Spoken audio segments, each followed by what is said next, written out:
जिया news channel में आप सभी का स्वागत है। नमस्कार। नगर के मोहल्ला स्थित गीता भवन मंदिर में माघ मास में चल रही माघ महात्म्य गौकथा में कथावाचक पंडित भोला शंकर शास्त्री ने बताया कि श्री कृष्ण कहते हैं कि माघ शुक्ल पक्ष की एकादशी को जया एकादशी कहते हैं। इस दिन भगवान विष्णु के साथ साथ तुलसी का पूजन भी अत्यंत लाभकारी होता है। यह एकादशी बहुत ही पुण्यदायी और लाभकारी होती है।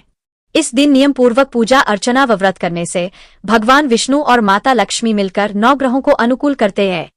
जीवन में सुख समृद्धि और सकारात्मक ऊर्जा का संचार होता है।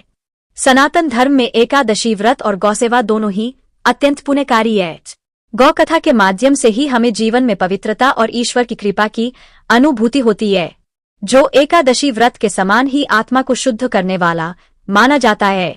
पंडित भोला शंकर शास्त्री ने कहा कि जिसने भी गौ सेवा में अपना जीवन लगाया है, गौ माता ने उनको उतना ही ऊंचाई उठाया है। आरती उपरांत सभी को प्रसाद वितरण किया गया।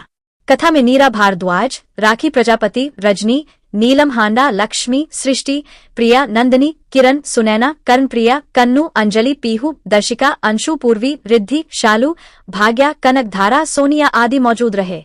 जिया न्यूज चैनल के लिए आसिफ हसन की रिपोर्ट। प्राणी को कब स्वर्ग प्राप्त होता है? जब वो नारायण के अधीन होता है, शरणागति हुई होता है, उस अध्यात्म से जब जुड़ जाता है तो फिर कुछ पाने की इच्छा नहीं रहती। बोलिएगा एकादशी माता की जय। और कहा कि इस दिन धूप दीप नैवेद्य से भगवान विष्णु का पूजन किया जाता है। और इस दिन बूदगिरी के जो पंजीरी पहले माताएं जमाती थी, और ये अब तो मनपसंद से लेकर आ जाते हैं बना बनाया, तो उस पंजीरी का भोग लगाना चाहिए।